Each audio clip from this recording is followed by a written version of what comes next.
Madam Chair, I can't hear what you're saying. That's just fine. That's not desired. We might, no, I'm kidding. We're not talking about you.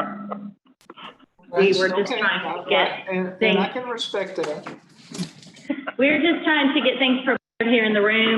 I'm checking my attendance list so that when our 3:30 hits, we can hit the ground running.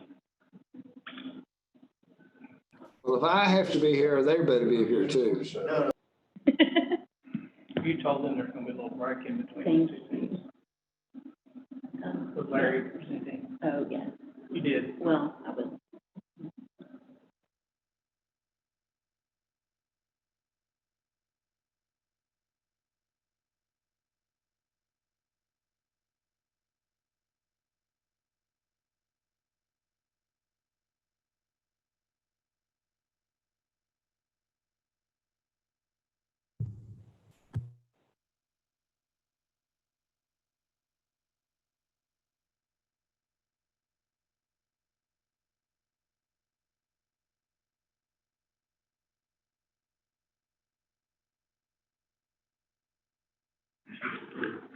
Good afternoon, members of the CARES Act Steering Committee. I appreciate you being here. We have, I guess, 1 minute before 3:30.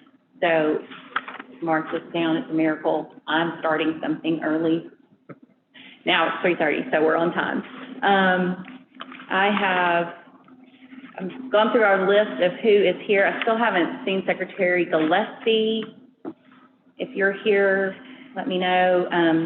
Jamie Cook or someone from the Department of Public Safety. There you are. Hi. And Senator Irvin. I do see Michelle Gray and Representative Allen. Are you on the phone? I know that Senator Wallace is trying. Oh, good. Hi. I'm here. Representative Allen, I hear you. Thank you.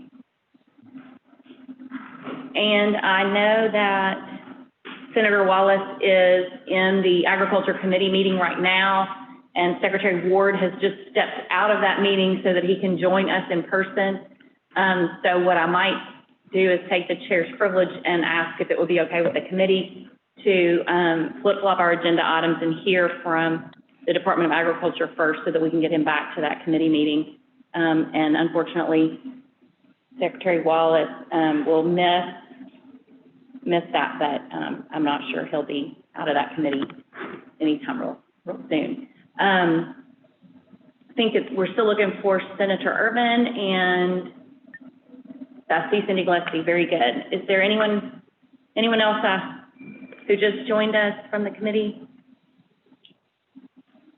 Okay, I think the only one we're missing is Senator Irvin. So I will go ahead and ask for a review of the minutes. We'll open the meeting and see if anybody's had opportunity to review the minutes. Motion to approve. Motion to approve the minutes from Representative Jean. Is there a second? Second. Second from Bill Gossage. All those in favor of approval of the minutes, please say aye. Aye. Aye. Thank you. Any opposed? Okay, we've approved the minutes.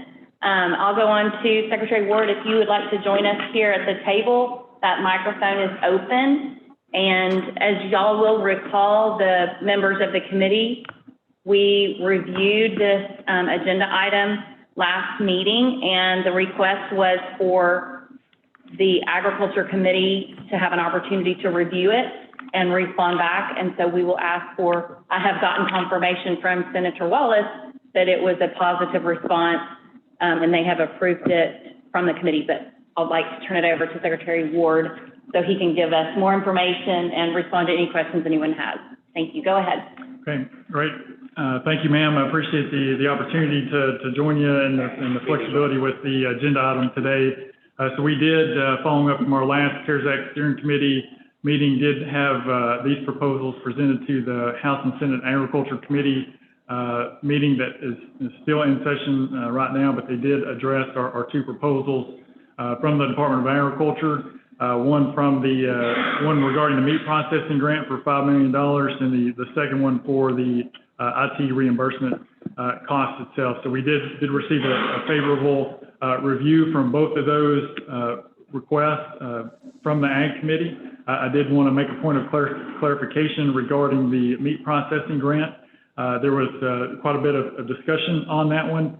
In particular, at the time that we had submitted the proposal was in early June, and so since that time there's been some additional guidance from U.S. Treasury as well as other states that have implemented a similar program. So that I would like to amend our request to the CARES Act Steering Committee, still the same amount, $5 million, but with the flexibility to implement the program, if approved, under the same flexibilities provided under U.S. Treasury guidance, as well as the same framework that other states are using for their grant program proposals. So that's one piece, is just broadening that flexibility a little bit broader than what was originally presented from our June proposal. The second piece is that in our original proposal, we had a 75% cost share. That was another item of discussion today, where that was changed to a 90-10 cost share proposal. So did want to highlight those two changes in particular. We did have Arkansas Farm Bureau as well as Arkansas Cattlemen's Association that both were there at the Ag Committee meeting this morning or this afternoon and spoke in favor of that. And we also have, I believe, both are either joining us online or here in the room with us now that can also speak in response to questions on the proposal if needed. But that, Madam Secretary, is a quick overview of the program, but happy to answer any questions as needed. Okay, please. Are there any questions? And we can go ahead and leave it with. Do we have any questions? Yeah, just, he said he. Go ahead, Wilbon. Secretary Ward, you said you were broadening the proposal. Is that, do we have those? Did I hear that right? And if so, I assume that will be in writing to the ALC, what the proposal guidelines will be? That's one question. And then, because I don't think we've seen those new broadened guidelines, or I may have missed them, or two, you had recommended 75-25. Why have you moved to 90-10? Yes, sir. So I'll go in reverse order regarding the cost share program itself. That was what was recommended by the Ag Committee. So we'd originally said 75-25, but through the Ag Committee, their proposal, their response was a 90-10 grant program. So that's one piece, was just from their perspective. The second, on the flexibilities, so we would certainly be happy to share what we've got so far with PEER or the full ALC for their consideration as it approves the appropriation itself for this program. But the flexibilities are nothing. I say flexibilities, it broadens it a little bit. It I think clarifies some of the program itself, just because over the past 2 months, other states have been dealing with and implementing a very similar program. And so the Arkansas program would be modeled after that approach as well, just as far as the allowances under the CARES Act program itself. So do you have that broadening in writing that can be provided, not necessarily today, I guess, but before it gets to the legislature? Seems like that's going to be pretty important. We can, absolutely. We can have that submitted to PEER tomorrow. When they consider the appropriation, we can have that submitted with that as a supporting documentation. Thank you. Thank you. Secretary Ward, it's Larry Walther.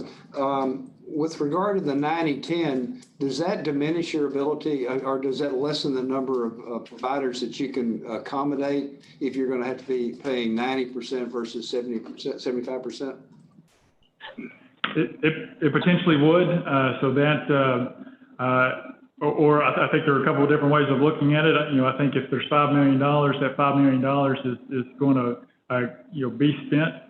Hopefully we have the ability. I don't want to speak in advance of proposals being submitted in, but I think it would actually increase the likelihood of additional proposals being submitted. But I think the full dollar amount would still be able to be distributed. The question of how many applications that funding would go to, I think that's a fair point, and I just wouldn't be able to answer that without seeing what applications came in for the program. Thank you. And can you reiterate the time frame for the program so that we make sure that if there's any funding that's actually not been spent, when will we know that back to the CARES committee? So that did not come up in the Ag Committee meeting today, but I think that's worth consideration from the steering committee. The original proposal had different dates associated with it, so that is of course going to have to be changed with this proposal. So how I could see that playing out is that we would, if it goes through ALC this week and receives full ALC approval for appropriation on Friday, is that we would open up that application process through September 30th. It would run from August 21st to September 30th. Have a quick turnaround on the announcement of the recipient, and then the November 30th, unless there's a change in the guidance from the U.S. Treasury on how and when the money had to be spent. So November 30th would be the last day for reimbursable expenses, and then hopefully by December 15th we could back to CARES Act Steering Committee if there was remaining funds left over that needed to be submitted. Okay, thank you. Secretary Walther, did you hear that timeline? Yes. 15th. Yes. I just want to make sure that that is acceptable. I think that would work for us with it being $5 million, the small amount, and you do believe that you'll be able to dispense most of the funding. Okay. I don't have any other questions. Do y'all? Does anyone have any questions? Okay, and I do see Senator Irvin has joined us. Okay, I believe. Was that a form of a motion? Well, he's not a committee. You're not on the committee? I'm not, sir. I thought we had every motion. secretary in here on the committee. Not quite. He's leading the education committee. We do have, I think we had a motion at the last meeting. I think it was by Senator Irvin, if I'm not mistaken, to approve pending the review and then bringing it back to the committee. So if we want to. We have the changes we need to adopt. We do have changes. So do we have a motion related to the changes that have been explained today? And then I will ask for a copy of the information that he's explained today that he's going to have in writing to present to Pierre. I'll have that sent out to all the committee members so that you all will have that as well. I'll make the motion. Thank you. Representative Jean moves to approve the proposal as stated by Secretary Westford. Is there a second? I'll second. Second. Thank you, Senator Irvin. We have a second by Senator Irvin. Is there any discussion or additional questions? Okay, hearing none, are you ready to vote? All those in favor, please signify by saying aye. Aye. Aye. Aye. Yep. Thank you. Any opposed? No opposed. Thank you. The motion has passed. Thank you very much, Secretary Ward. So that's I think we were just voting on the proposal related to the meat processing, but if I was mistaken. No, I think. So we have another proposal from Secretary Ward related to the Department of Agriculture, and you please go forward with that. Yes, ma'am. And I'll be brief on this one as well. So similar to what was submitted at the last CARES Act Steering Committee meeting was a request for IT reimbursement. And so that includes $179,000 for online payment and licensing program to really revamp those processes that we have within the department that require a lot of face-to-face and person-to-person contact and multiple touchings of paper documents to upgrade that system, as well as the cost of reimbursement for computer and other equipment that we had to implement for employees that had to work from home. So that was briefly discussed at the last CARES Act Steering Committee. We ran that through the Ag Committee meeting today, and there wasn't any discussion or No changes. no change to that recommended proposal. Very good. Thank you. Do we I'll have a make a- motion? I'll make a motion. Thank you, Senator Irvin, and a second from Representative Jean. Any questions or discussion? Okay, let's vote. All those in favor, please signify by saying aye. Aye. Aye. Thank you. Any opposed? Thank you. The motion has passed. Thank you, Secretary Ward. Thank you. And I think that meeting has actually now concluded. So Okay. thank you for running up here Yes, to ma'am. meet with us. Thank you. Thank you. Thank you so much. We appreciate it. Okay, so juggling back to the beginning of our agenda, I apologize to Secretary Key and to all the members for that, but I do appreciate you allowing me that privilege. So Secretary Key is on to present related to the Department of Education, a request in the amount of $20 million to provide emergency leave for school employees. We have received a review by the Department of Finance Administration related to that. I sent out an updated version of that about an hour before the committee meeting, so I hope you all received that as well. Secretary Key, I will turn the mic over to you, please. Okay, thank you, Secretary Smith. I appreciate it. And I've asked Dr. Pfeffer to join me today to present this request. Before she presents it, I just want to say thanks to Secretary Walther and his team, the question that they raised earlier today, and quickly working together to get that resolved as reflected in the updated analysis that DFNA submitted. So Larry, thank you and thanks to your team for your help on that. But at this time, I'll be happy to turn it over to Dr. Pfeffer. Thank you, Secretary Key. Good afternoon, committee members. I'll just read through a few things that we want to make sure you're all aware of in clarifying our proposal, and then be happy to answer any questions. I think we all know that every new school year begins with a lot of unknowns, and we're never certain on the first day of school, oftentimes, how many students are going to actually show up, if there's going to be enough time for everybody to get through a lunch line. We always have to worry about whether a kindergartner will get on the wrong bus and whether or not students are going to follow all the rules. And that's why schools are always prepared for contingencies. But they're always prepared for contingencies that they're used to anticipating, because school typically follows regular routines and operations. We know that this year is going to bring more planning challenges as districts modify their typical on-site operations and schedules to maximize opportunities for social distancing and engage in new opportunities for teaching and learning remotely. Planning for this year's contingencies is going to be a greater challenge than ever before, because we know that interruptions are going to happen in spite of the plans that are focused on mitigating risks to keep interruptions to academic and other supports minimal. Questions about employee leave have been a primary topic of conversation as districts have been planning for the return to school. School personnel worry whether their available leave will be exhausted within the first few months of school.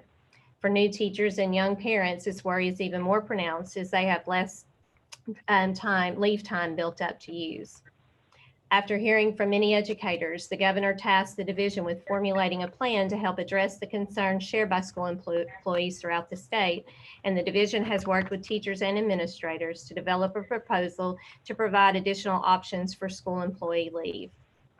With so many unknowns, taking action to provide a level of certainty about continued compensation through the COVID emergency leave is one less worry for the approximately 70,000 employees who will return to work in our public schools next week. We are here today to request $20 million to establish a COVID-19 emergency leave fund for school employees. Eligibility is based on directives from the Arkansas Department of Health that would require a district employee to be absent from work to quarantine or isolate, and the employee being unable to perform their job duties remotely. This fund is proposed as an option for first use by school employees and would provide 2 weeks of paid leave for teachers and school staff if they are required to isolate or to quarantine.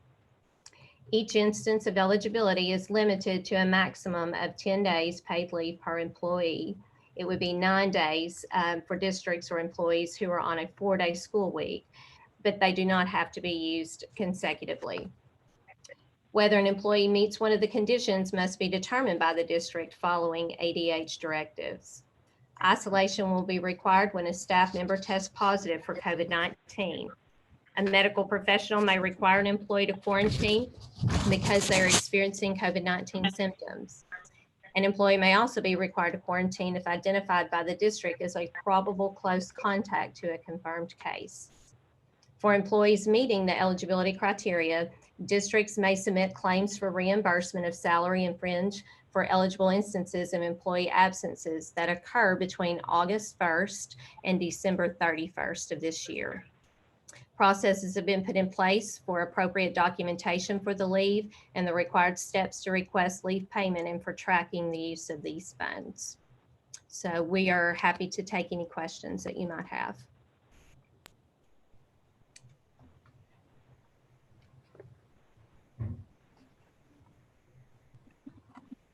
I think one point we want to make sure of is, I think December 30th would be the date. I'm not sure. I think you said the 31st, but we want to make sure that it ends on the 30th of December. Does anyone have any questions from the committee? I have a question. Go ahead, Senator Irvin, please. So December 30th, I want a clarification on that, because if it hasn't all been expended, then we would have the ability to adjust. Is that correct? Is that That's why correct. Yes, well, the reason I say December 30th is that's the deadline for the fund, the CARES Act, Coronavirus Relief Fund rules require all the money to be expended by December 30th. So Secretary Walther could speak to that as well. I think that I'll let him speak to that. Senator, this is Larry Walther. What we're thinking is that as we get closer to the end of this year, pending no change in that date, then we would be evaluating what monies haven't been spent and be recalling those or reclaiming them, and then determine what would be the appropriate use of those, including putting money into the unemployment insurance trust fund. Okay, thank you. That makes sense. I want to clarify. And then second, I have one more question on, is it the school that's going to be determining if they were in a close contact but hasn't tested, if they're not testing positive, but they're testing negative, but if they've been in close, who determines that? Is that the contact tracing people, or is that the school official? And how long does that last? Is it between the time we've identified them as a close contact and then they get tested? And if they test negative, they can go back. I just want clarification on that. If somebody can answer that, I'm not sure. Senator Irvin, I think that that I can. So the district would initially provide a list to the Department of Health of school employees who would be the probable close contacts based on what they know about the situation. If there's a confirmed case, the Department of Health then would conduct the contact tracing.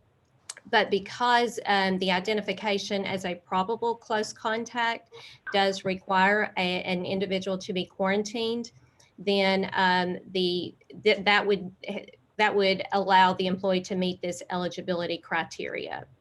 So we do know that there are cases where someone who's identified as a probable close contact may test negative, but they're going to have to continue to be quarantined for those 14 days. They might actually develop symptoms later in the quarantine, and then there may have to be an extended time of quarantine. And then at that time, they could be eligible for different types of leave.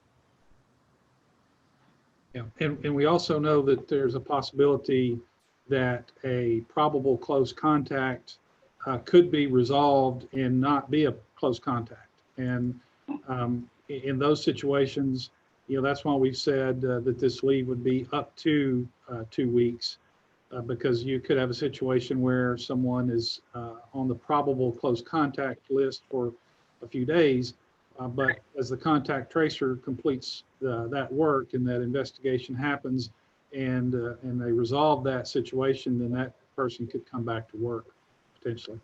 And on your other question, Senator, we will be looking at the status. Obviously, we'll be looking at it regularly as we go through, but really in the middle of November, we'll be looking at the status of this fund to determine if we estimate there will be unspent funds. We'll make sure that DF&A is aware of that, and we do not want this money to expire, and we'll make sure that the necessary adjustments get made so that doesn't happen. Thank y'all. Thank you. I have a Thank question. Okay, Representative Allen, is that you? Yes, ma'am. Please go I ahead. just want the department to tell us how did they arrive at $20 million? Was there a formula that they used to come up with that $20 million figure, or what? I'll take a stab at it, Representative, unless you want to, Ivy. So there was not a formula, Representative. What we did, though, was to overestimate the number of positive cases that were being announced on a daily basis back 3 weeks ago, actually before the governor's mask mandate was issued, and we started seeing the decline in the number of cases. So we estimated 2,000 positive tests a day. And then we took that number as a percentage of the overall population, applied that to the school district personnel levels and the average salary of school district personnel across the state, and extrapolated the numbers from that. And then as we got some feedback from members of this committee and others, our original ask was going to be somewhere in the neighborhood of $15 million. And because rightly so, there was some concern that maybe this wasn't, 15 million was not going to be enough. We went back, we looked at the numbers again, we made some adjustments, and that's how we came up with the $20 million estimate. So approximately how many cases would this 20 million serve? Well, it's hard to say how many cases because the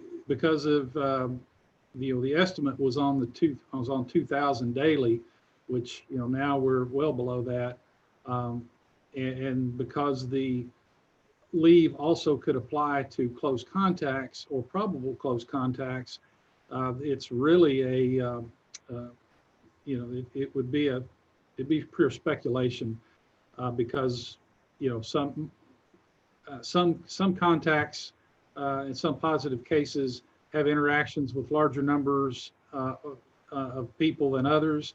And so really, there's not a good way to say how many cases this could apply to. But just to say that, we really over-exaggerated the numbers when we started running these calculations. Okay, And thank you. Secretary Key, if I could add, districts will be able to submit for reimbursement regularly. So we will be able to keep up very in real time the number of claims that are submitted and kind of monitor the fund balance as we go. Thank you. That would be helpful. I think it would be nice for Secretary Key to bring forward to the committee when we meet a review of that, just so that we know how we're tracking. That would be good. Thank you. I appreciate that. We do have a question from Representative. No, I think that question was Allen answered my question. asked and answered. Very good. Does anyone else have any other questions, discussion, or comment? I have a question. Go ahead, Senator Bond. Secretary Key, in the handout that we were sent, it says that we're projecting about 46 employees per day and to come up with these numbers. And did we work with the Department of Health on trying to get the number correct, or are we just doing this within the Department of Education? Well, we didn't ask them to look at those numbers. Because we were going by the announced numbers from the health department. But as far as any extrapolations or anything, that was all done within the finance department here at the ADE. And I know we can come back and add more. I'm concerned, as the other, Senator Irvin, Representative Allen, and others have expressed, that we recapture the money if it's enough. I'm concerned it may not be enough. The other thing that I know Ms. Pepper had pointed out before, to me at least at some point, that we were looking into testing and somehow getting teachers and staff to the front of the line for testing somehow. Have we made any progress on that? I want to make sure we take care of our teachers and staff with regards to getting them tested quickly and results turned around. Well, that is something that the department is working on. The Department of Health is working on a priority testing protocol for school staff. And one of the critical elements of that is to make sure that there's communication that if school staff need to be tested, they need to go through their local health unit, because that's the quickest way that we can get those results to the lab and turned around. Do we have that priority testing system set up yet? I know I'm digressing a little bit, but and how much is that? Is that going to cost extra money? Do we need to set aside some money for that? I would defer to Chief Williams on that from ADH.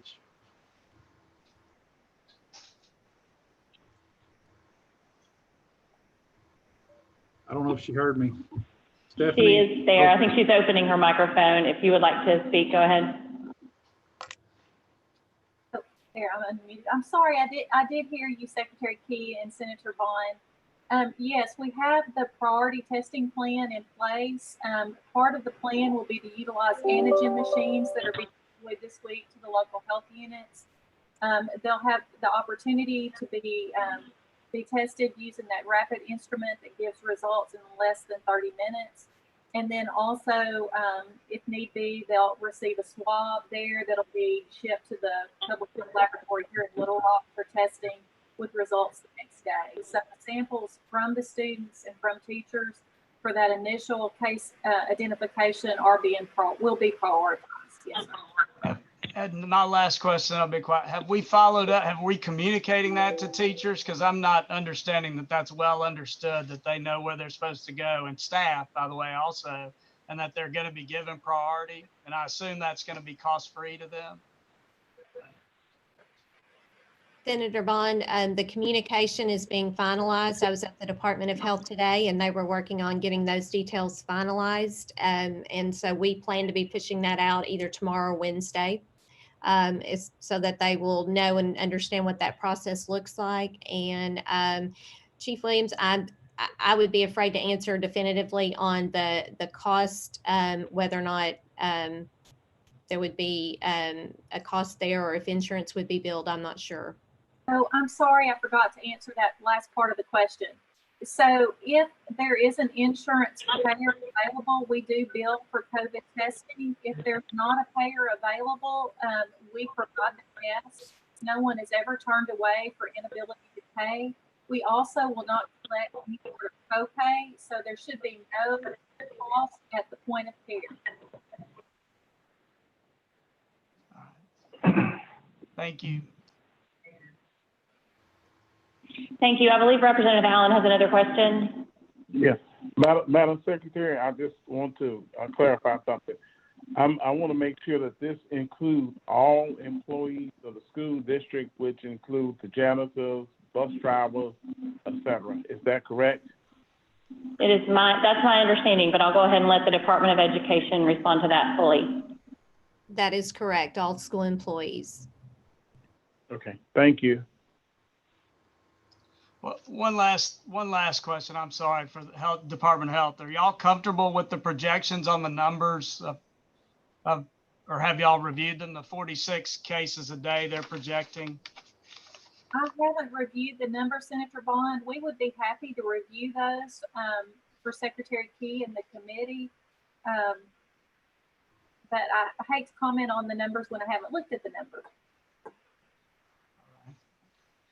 I think that would be good, just so I'm concerned that we may need to set aside more money for this. So that's my concern. Hopefully we won't, of course, but I think that's important for y'all to review and advise us. Sure, we'd be glad to. Secretary Key, if you'll just send it, we'll get it reviewed for you promptly, sir. Okay, yep, I'm happy to do that. Thank you. Is there anything else from the committee regarding the proposal from the Department of Education? Can I ask one clarifying question? I want to make sure that we understand that this applies to public employees. And if you had a contract employee, I don't know that it would apply to them. And I don't know if that would be the case, Johnny. Well, these would be employees of the public school. Okay, thank you. Thank you for that clarification. Is there anything else that we need to address at this time? I make a motion we Is there- accept Secretary Key's proposal. Thank you. I'll second that. I'm not sure who made that motion. Larry Walther. Larry, Oh, Secretary Walther made the motion, and we have a second by Johnny. Secretary Key. Thank you very much. Any discussion or questions? All those in favor, please signify by saying aye. Yes. Aye. Aye. Thank you. Any opposed? Okay, no opposed. Thank you, Secretary Key. Thank you. Your proposal has passed. I appreciate that, and I appreciate your hard work getting us ready for school to start. Thank you. The next proposal that we have is from the Department of Health, and I do see that we have Stephanie Williams, our Chief of Staff, and Director Sharonda Love from the Minority Health Commission available. I will turn the floor over to you. Thank you, Secretary Smith. Last month, the committee reviewed a proposal from the Marshallese COVID-19 Response Task Force, which was chaired by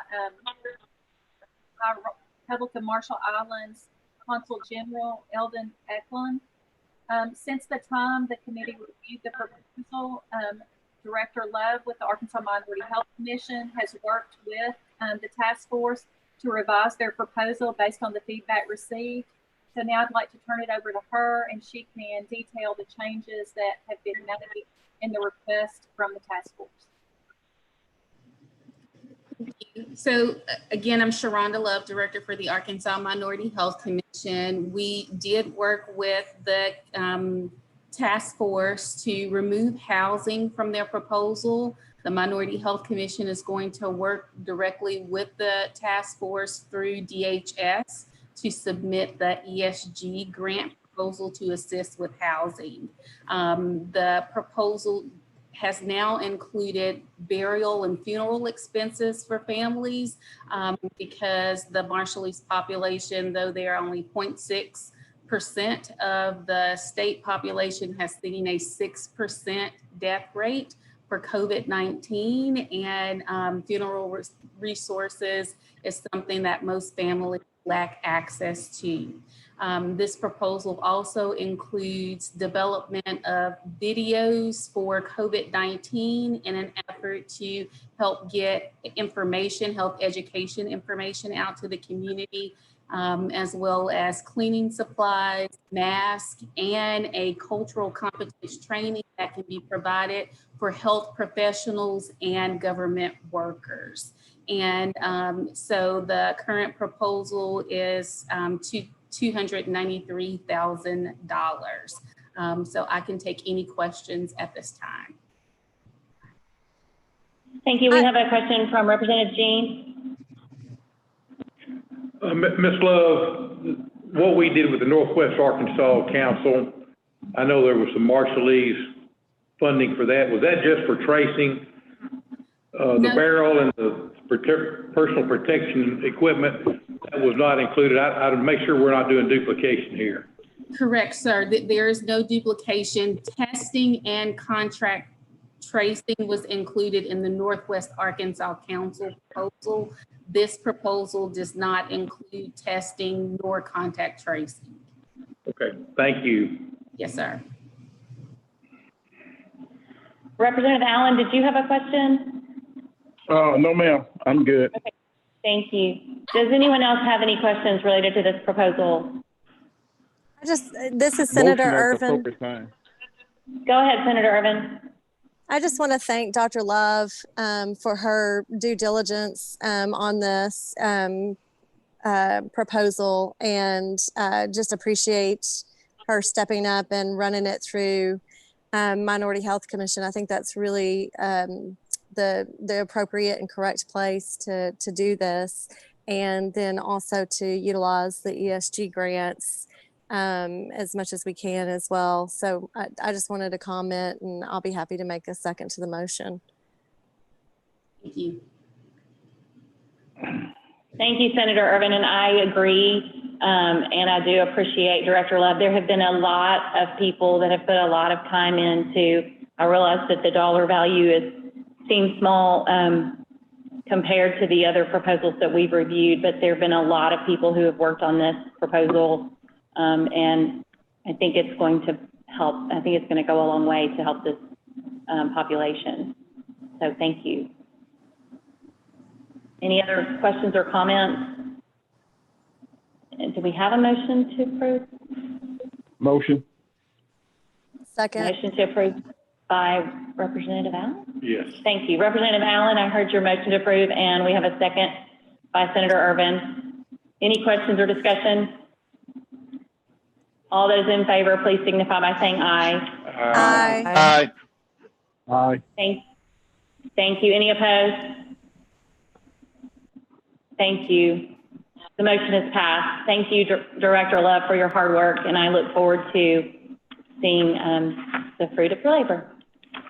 Okay, the next, I know I haven't gotten this onto the agenda, and I meant to mention this at the beginning, but we had asked for the Department of Finance and Administration to give us a quick review of where we are dollar-wise in our spending. And so before we move to the next presentations, I'll ask to turn it over to Secretary Walther, and if you could just give us a real quick explanation of where we are and what we have. Thank you. How many times are you going to say quick? Did you hear me? Take it around. Don't know. Can you hear me? Yes, go ahead. Okay, thank you. You didn't respond to my comment. To date, we have, I want to give you the number of that represents the requests that we have heard and that have been approved by the steering committee and that have been approved by the governor. That total amount is $928,662,000.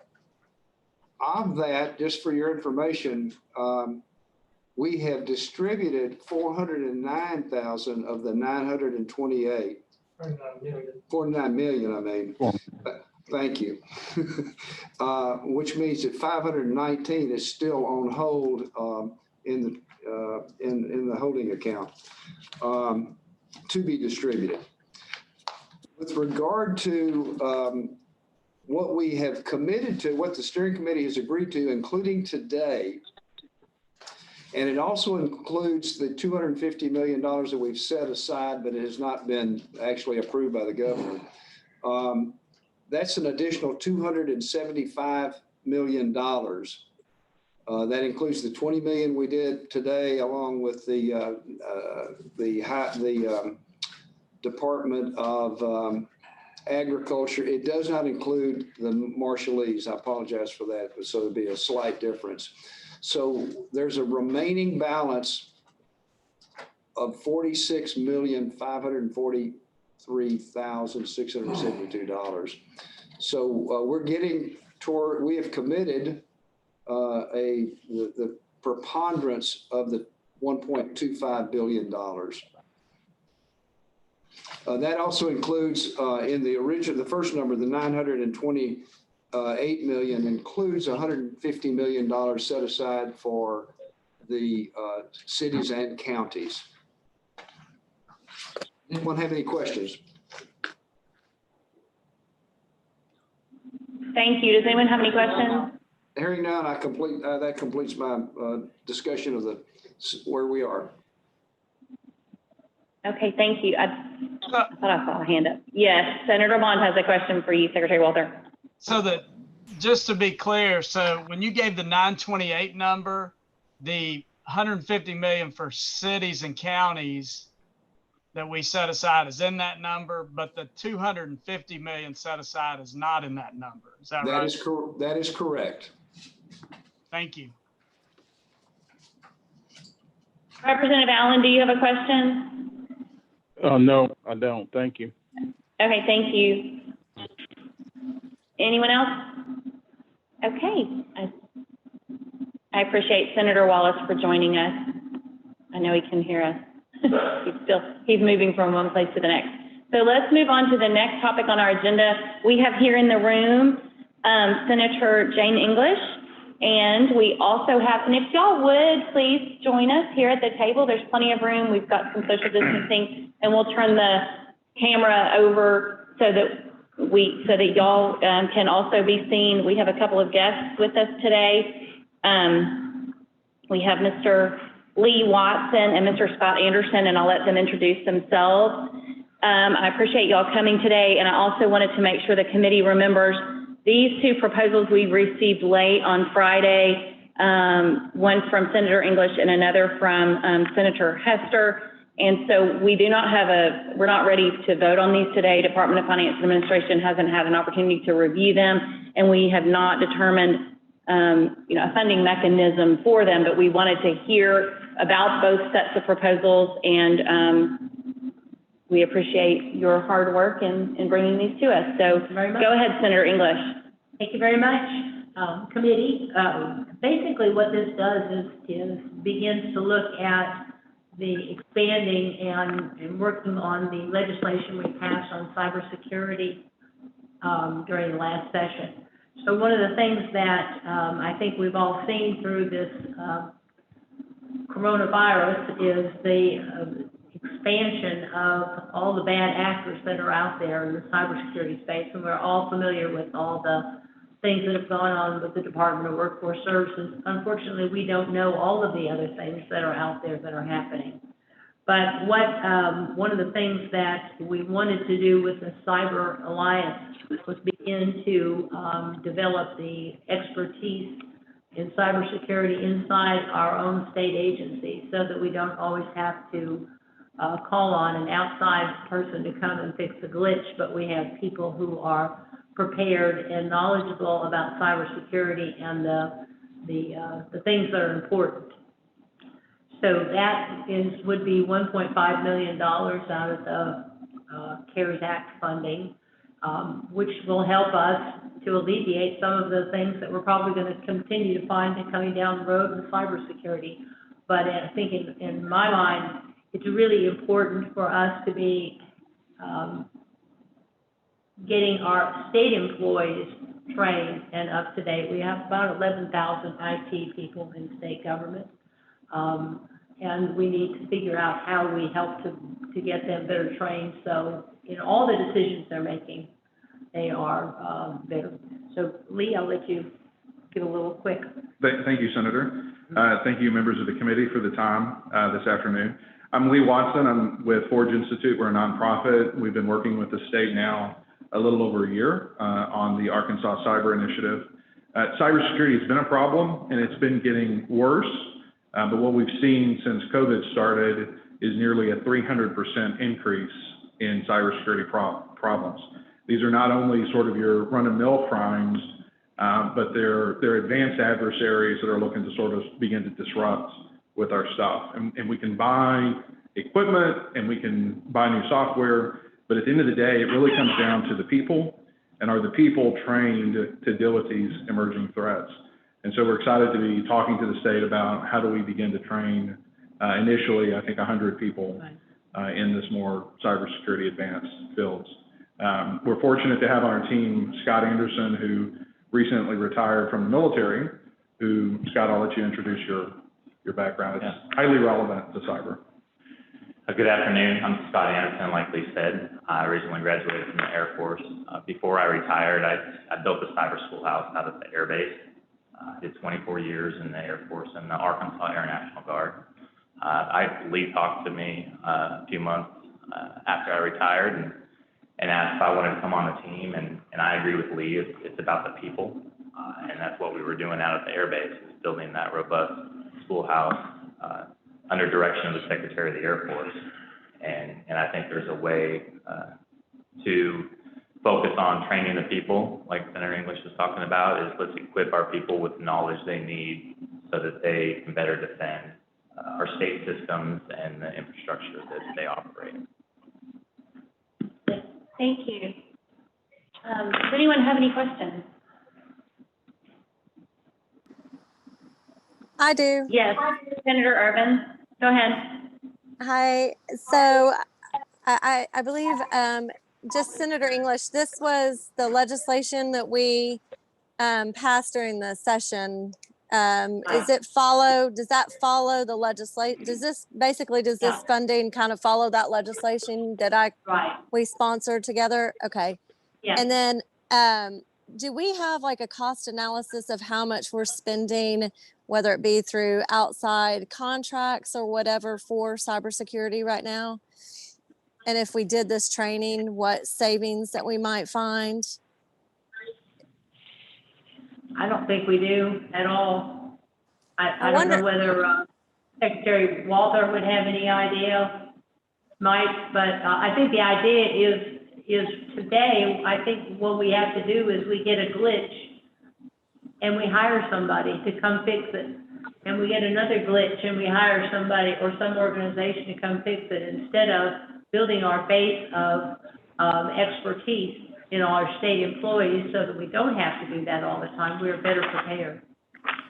Yeah, I would just really love to see how much we're spending currently on what you just said. If we have a way to do that, or if DFNA has a way of looking at that, that would be interesting to find out. Thank you. We do have a question or comment from Mr. Gossage. Go ahead, Bill. Thank you, Secretary. Gentlemen, I know that one of the concerns we always have is that we train people up and get them really up to speed on certain things, and then the private sector is able to take those away from us. I know you guys have looked at how this would operate. Tell us what your plan is as far as protecting our investment. Yeah, there's a lot of different models for that. I think step one, if funding is provided, is we would work with Secretary Fetcher to identify the right employees in state government who would be applicable to this training. And then based on the level of training that the state wants to make in that particular person, based on their job role and where they sit, there's any number of mechanisms like a commitment to staying for X amount of time, a payback, should they decide to leave. And private sector has different models to do this. Okay, so we just received another question about the amount of funding. It's $1.55 million, and we train 100 employees. Right.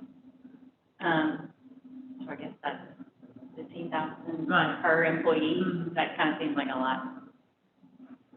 And can you speak to that? Yeah, so we put together just a sort of a hypothetical of how the different employees could take different levels of training. Again, at the end of the day, it's going to come down to working with Secretary Fetcher and her team around how much investment per different kind of person. But the model is based on existing courses that we currently do with the private sector, and they're very much in line with what industry is doing.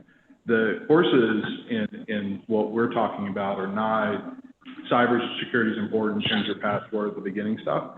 This really is more of the operator kind of cyber. A good way to think about it is the adversaries that are sort of affecting our systems, those nation states or the organized crime groups, they are training all the time at how to take advantage of vulnerabilities in people and systems to affect, whatever their agenda is.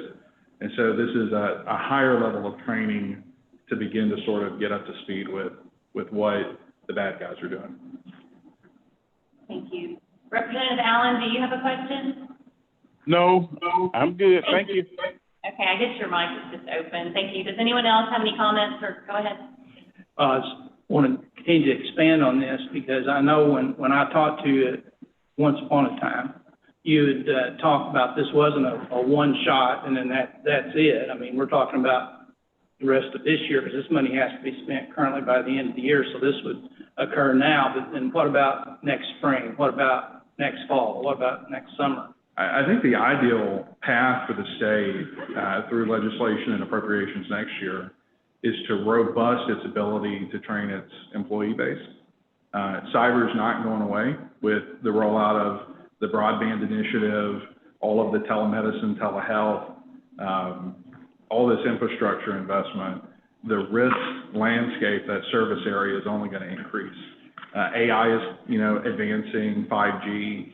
And so we really need to think about, as a state, how do we continue on an annual basis, train our folks up? Now, if we do that over time, when that state employee puts in their appropriate amount of time, then we think it would be a fantastic opportunity for the private sector to hire some of these folks. The private sector operates 90% of critical infrastructure in the country and the state, and that's everything from how we get our water to nuclear power plants and banking systems and the food supply chain. They are woefully under-equipped in having cybersecurity expertise. There's 500,000 open positions right now. That's projected to be 3.5 million in the next 18 months. So the United States, Arkansas included, needs to do a lot of work to more robust its security posture in cyber. And in addition to that, when we train these people through the fall, it'd be a matter of, we're going to be gathering a lot of information on the type of people and the type of education that matches kind of their work role in the state organization. So with that information, I think there's a possibility of taking that data and rolling it into what those future commitments will be from either the state or the private sector, and kind of just meshing that in to that legislation that was passed last year, the Senator English product. Just one last question. I usually don't ask this many questions, but would this training occur during the day, in the evening, weekends? What would that look like for these employees? Well, it's very flexible, and it'll all be done virtually. And again, it'll be based on population size. So if the state identifies X number of people for a particular class, based on how many total people are in that class, we'll develop a construct for that. But definitely make sure that the people going through the different courses, that them not being at their job during that, causes any problems.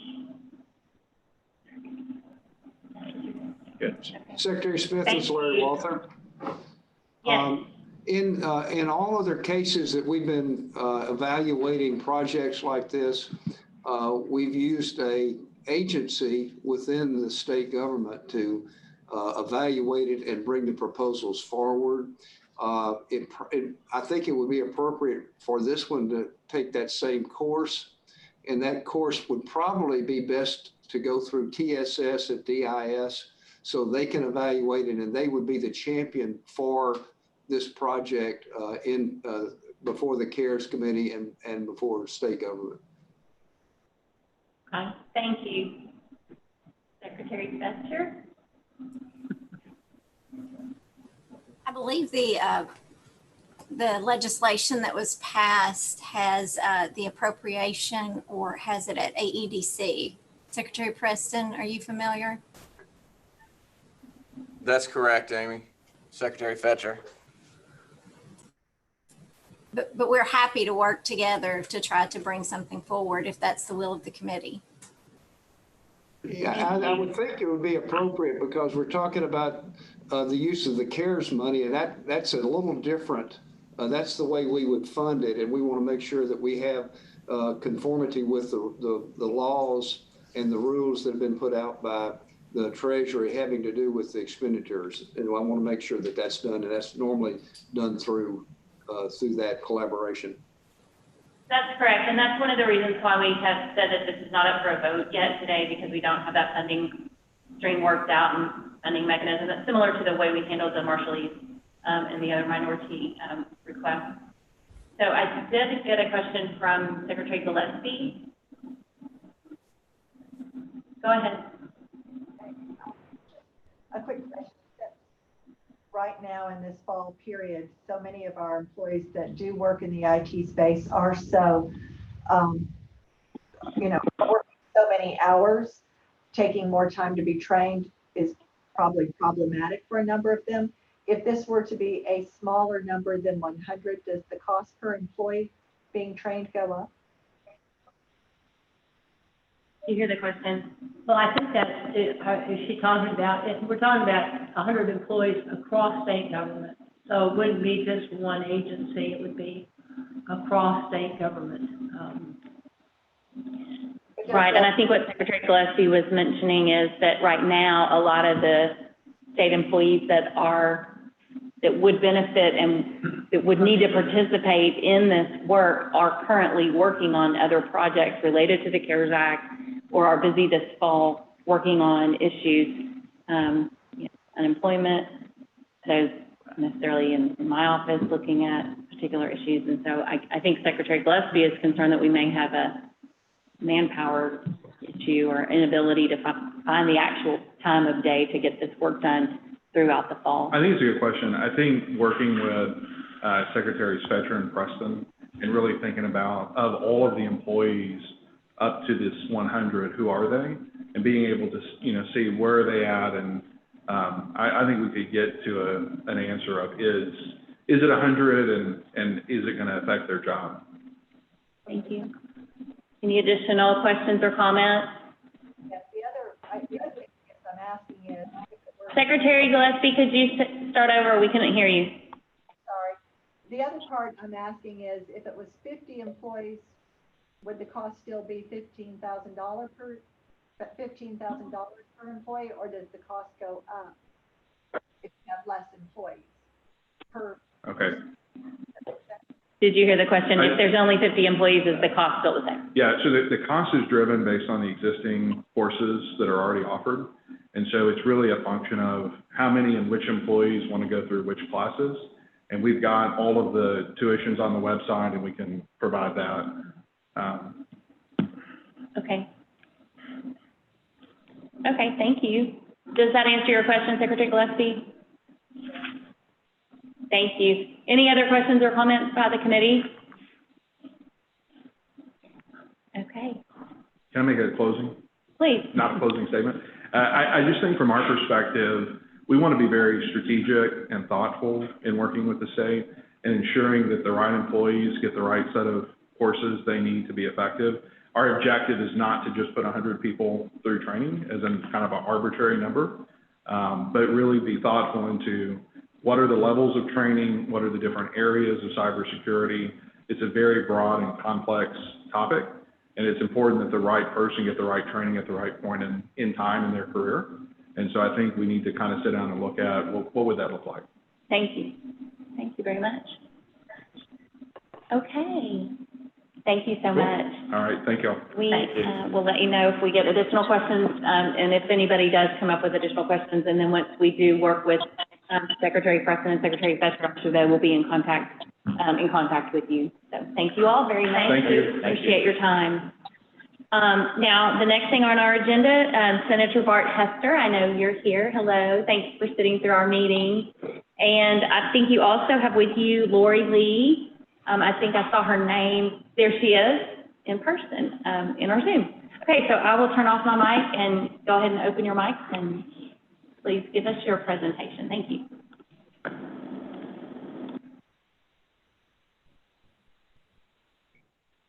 All right, I think I'm in.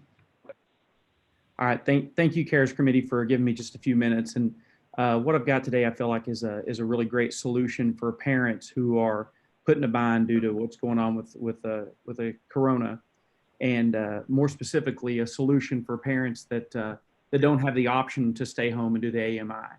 You know, parents that are first responders, nurses, doctors, anyone that's first responders, somebody that works for the health department, maybe, like so many parents that don't have a choice to stay home and function the program, the AMI with their students, should the state have to move that direction, or should just the parents feel more comfortable with that? So the ask is $6 million to go to the Reform Alliance, which is a foundation or an agency. It's a nonprofit that facilitates the Succeed Scholarship. Currently, the Succeed Scholarships ran 4 4 consecutive school years now, rolling into their 5th. And it's a very successful program here in Arkansas that has like a 98% satisfactory rate with the parents. Right now, you have to have an IEP and a private school that will accept you with the IEP to be able to qualify for that. This past year, we had 150 more kids asked to be able to use it with a school that accepted them that we could not fund because of the cap on the program. So if we went back to those 150 kids and said, hey, we found some more funding, that'd be about $1 million of this $6 million.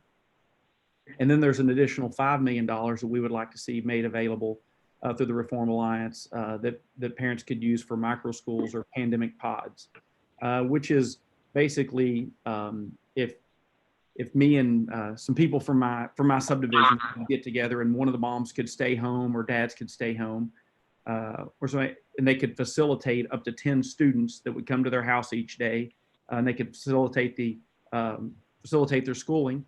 They would receive compensation for that. This would provide computers and all their schoolwork, which is about $5,000 a year per student.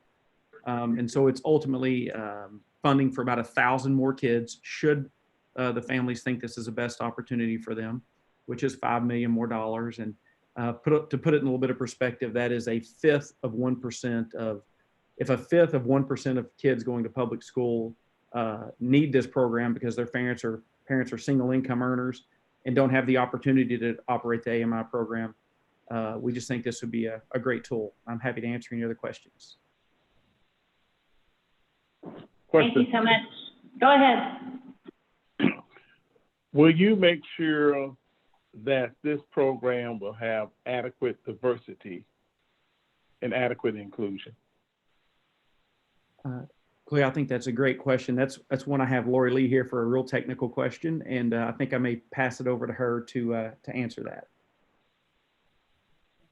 Let me mute. Representative Allen, Lori Lee here. Thank you for that question. In our proposal, we actually stipulated that we wanted to focus on low-income families that would be $60,000 or less for a family of 4. If you wanted to move that down, we would be open to that. Our intent is to make sure that our families that are struggling the most are the recipients of this program.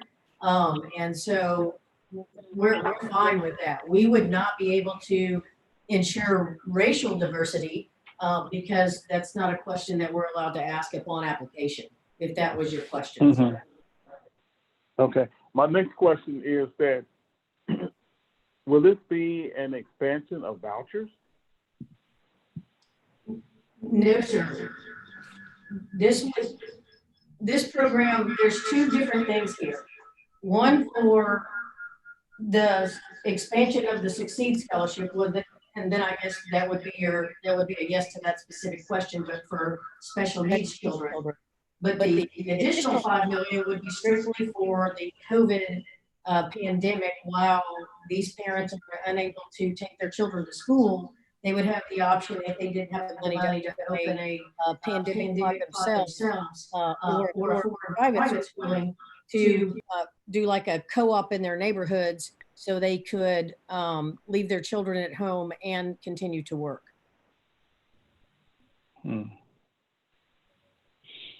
Well,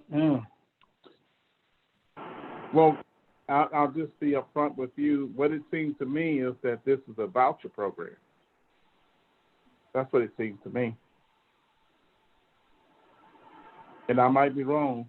So help me to understand that this will not be a voucher program. Representative Allen, this is a program specifically to take care of those parents who have no other choice. Right now we've seen in the news that the Little Rock school teachers are saying that they're going to strike. What if you're a single income earner and you work at a hospital and they need you there? They need you at the health department doing COVID tests. You don't have the option to stay home and homeschool your child or facilitate the state's home program. Those people that we need at work are going to be in real bad bind if we can't go to school. And this is a solution for those parents.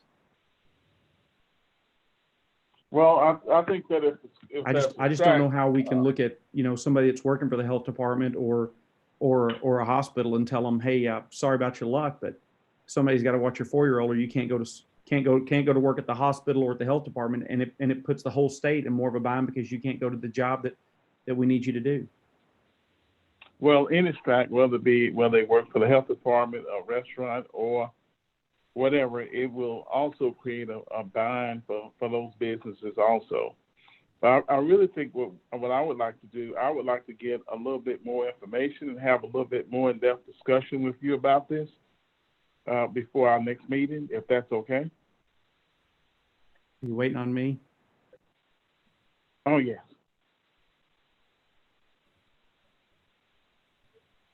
Hello? Yes. Yes. Okay. I was saying I would like to have a little bit more in-depth discussion with you about this program before our next meeting. Will that be okay? Sure, absolutely.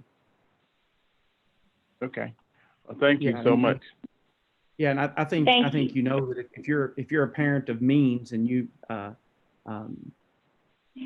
you already have these choices or options, or it's no big deal to hire somebody to come into your house while you go to work. But if you're a low income earner, you're going to be in a real bind here. Thank you. Representative Dean has a question. For Ms. Lee, Representative. You muted my mic. What happened? Yes, sir. I'm sorry. I'm here. Scholarship for the $6 million due? Excuse me? Say it again. I have you on mute. Go ahead. How many scholarships will this $6 million do? We're asking for 1 million to do 150 scholarships for this. 5 million would take care of 1,000. So the tuition is $100 a month per student for the model that we've chosen to. I'm gonna have to stop you. And, you okay. you kept cutting out on me. Start back and repeat what you said, because we couldn't hear what you said.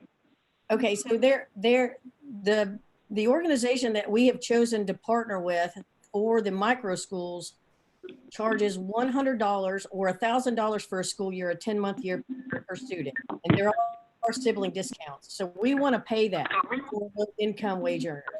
There's a variable cost for the guide, which is the facilitator, the in-home facilitator, not the teacher, but the in-home facilitator. That person we would pay, depending on how much the organization suggests, $2,500 a month, and then we have to buy each student a computer. So somewhere between $35,000 and $50,000, we can educate 10 children for an entire school year, turnkey. And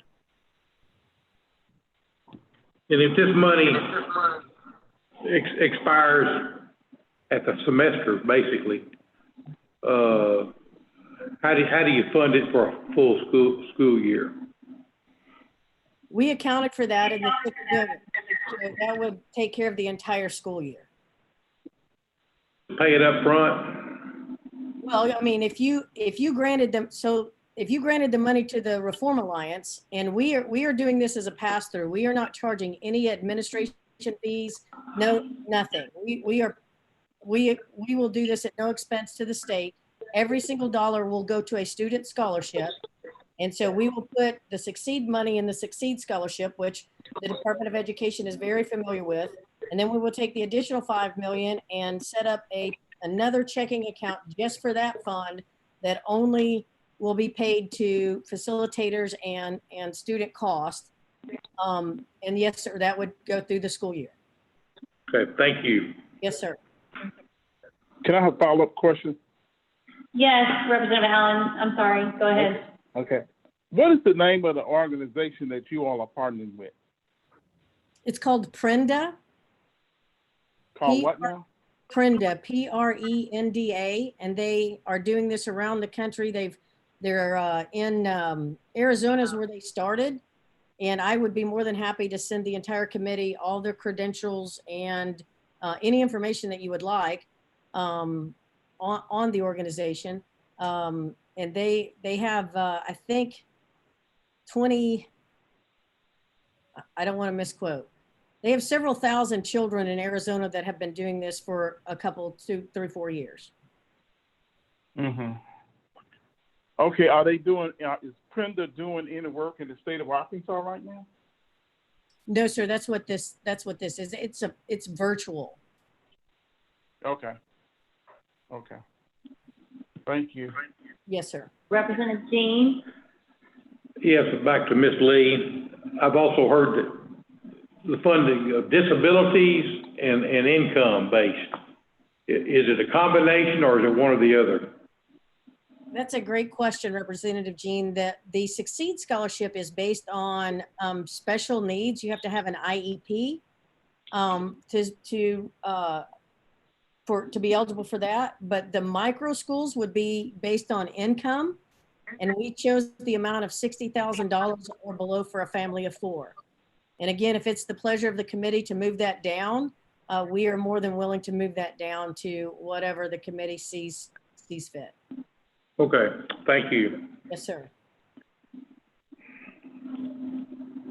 Any other questions from the committee members? Yes, Senator Vaughn. Thank you. Does the Department of Education, as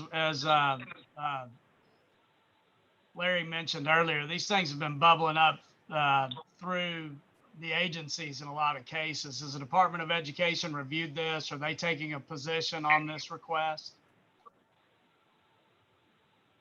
They have not received, we haven't, similar to the proposal by Senator English, we haven't gone through that same, we're in this kind of the same boat there. This hasn't gone through the Department of Ed yet through that same process. So we would, I guess, want to utilize that as well. Does that answer your question, Senator Vaughn? Well, I didn't know if they had already taken a position. I assume they had heard of it or seen of it prior to this in some respects. So if they have, I'd love to hear that. And then two, didn't we, and Senator Hester may know this, I thought that the governor made a request for additional funding for Succeed recently, I thought, which the majority of the legislature approved. Is that not the case? All right. No, there was no additional funding. We've just funded the funding for it's been flat for the past 2 years at $3 million. But we did approve the $3 million through, I believe it was through ALC, to actually fund it for this coming school year.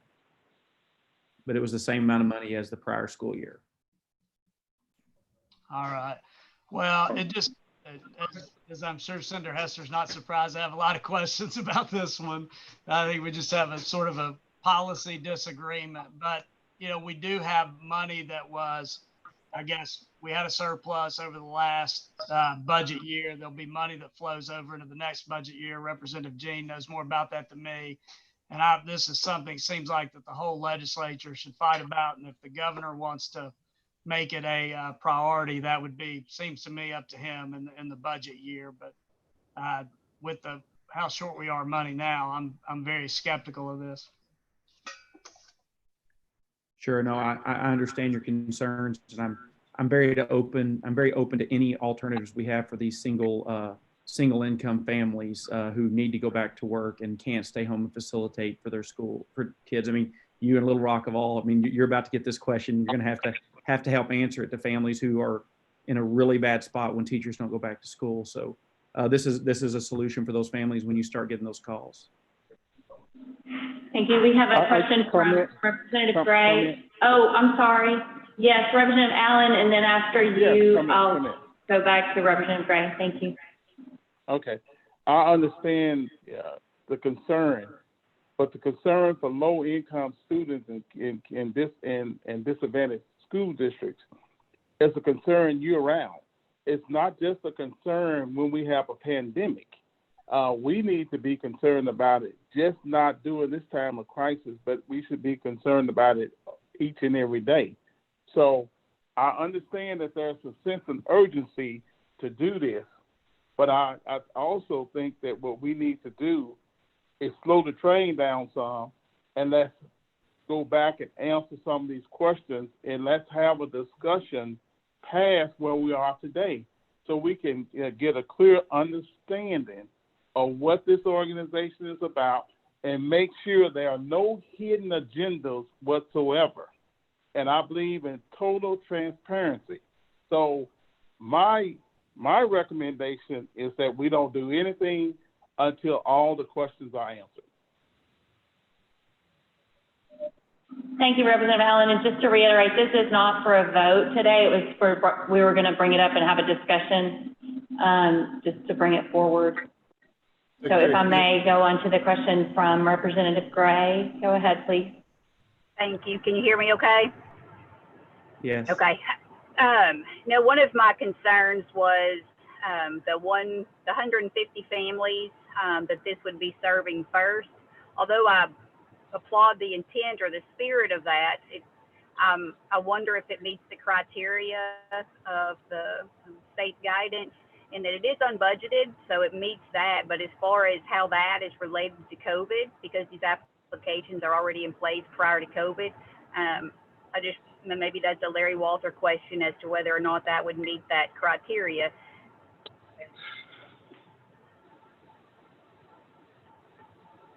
And maybe we let him look at it and think about it. Sure. And then my other thing I think is just a comment in that kind of along the same thing as Representative Allen. These families in my district have been without school or child care for what, 4 months now? So this isn't something that's getting ready to start next week or the week after. They've been making plans and adjusting for 4 or 5 months now. So I don't see, child care is a bigger issue in my area than school, year-round child care than what they're going to do for a couple weeks during school.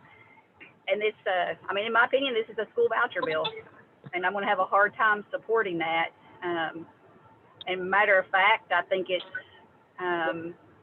not in the best of spirit to try and push a political agenda in the middle of a pandemic. So more of a comment than anything. Thank you. Thank you. I think there were some questions brought up that maybe Secretary Key might be able to answer, not necessarily in relation to the comments or questions just received. Yeah, Secretary Key, there you go. Go ahead. Hard to get in on this conversation. A lot of traffic. So Senator Bond, we have not looked at this concept in detail, so I'll answer your question in 2 parts. One is, I know we do have a waiting list on the Succeed Scholarship, but all of those would be, to be eligible, you have to meet the criteria in the statute. So I think that was Representative Gray, one of Representative Gray's questions on that. So we're not talking about anything for that portion that I don't think they're asking for anything beyond what Succeed already covers. It would come up, it would potentially create an issue for the next fiscal year, because if you have new scholarships awarded, then the question will be what happens later when you need to continue those scholarships. So that's just a point of consideration there. On the other, we do know that there are other states that have established some type of or have offered additional funding for some type of learning pod type program. It's not something we have really seen in Arkansas, but we do know it seems to be a new thing in other states. And I know there are other states who have done it, or at least put some money toward it. But at this point, I don't know what, how that's working, because, different states start school at different times. So that's something that we could do some digging and find out for the committee if this comes back or when this comes back at a later time. Yeah, so if I can respond, so the question on what do we do about potential increased need for funding as we move forward, I would argue we do it the same as we did this past, the Reform Alliance would do it the same as they did this past session. There's a certain amount of kids that graduate out, right, or move on, or just choose to not use it again the next year. And the kids that are currently in it are first come, first serve. So this past year, we just allowed the kids first come, first serve. We didn't get any increased funding, but we allowed a lot of new kids into the program. And so that's how this would work. We wouldn't allow new ones in the next year. The kids would just drop out, and this past year the funding worked out that way. And again, I would just, to any other concerns, I would just say, what parents with means and that have the money have the choices and options right now because of COVID. And parents that are, again, single income earners or low income earners altogether have no options. And we're putting these families in a real bind on whether they go to work to pay their mortgage and to provide food for the table, or they stay home to care for the welfare of their children. I think it'd be this is a solution and an option to these parents, and it'd be tough to look them in the eye and just say, you've got to decide if you're going to stay home and take care of your kid or pay the mortgage, when we have a very good option right here and solution. Can I ask a question to Secretary Key? Yes, go ahead, Senator Irvin. Secretary Key, is there a cap on the virtual school? What is that cap, and is there a waiting list for the virtual academy for homeschooled kids? Okay, so let me try to break that question apart a little bit. The Arkansas virtual, we have two virtual schools that are 100% virtual charter schools in Arkansas. One is the Arkansas Virtual Academy. I think the state board agreed to increase their cap to 4,000 last week. I believe that's the number. The Arkansas Connections Academy, I think their cap is at 3,000. They haven't asked for an increase, but it's either 3,000 or 3,500. I can't remember exactly. I'd have to find that for you. But those are public charter schools. So those are actually public school students, not homeschool. Okay. The other districts have been, and I'd say probably most districts now have some type of virtual option that they've developed since last spring. So, some are virtual academies where those students are actually committed to being in that school. Sometimes they are run as a conversion charter school. So it's part of the traditional public school. I think Fayetteville has a pretty significant virtual academy, and then Springdale, a number of other districts have those. But most districts now do have the virtual option that they are providing for parents. And the numbers we're hearing right now are anywhere from 20% of the students are opting for the virtual up to 50 plus. In some cases, 70% of the students are opting to start the year with virtual instruction. To follow up, do you have a map of that across the state of Arkansas? Do you have a map of where those percentages are that have requested that? I mean, it's connected to this conversation, but that's something I'd like to see. And then also if there's a waiting list for those two public charter schools. We'll get that for you. Yeah. Thank you. Thank you, Secretary Key. Yes, Senator Hester. Yeah, I think the key difference, and Senator Irvin had a great question, is with the online charter schools provided by the state, there's an in-home facilitator, and that is specifically, that's great for those families that can have an in-home facilitator. But if you've got a second grader and a fourth grader, someone has to be home, and if that one person has to go to work, what are we going to do? This is a solution for people who do not have the ability to have an in-home facilitator. Thank you.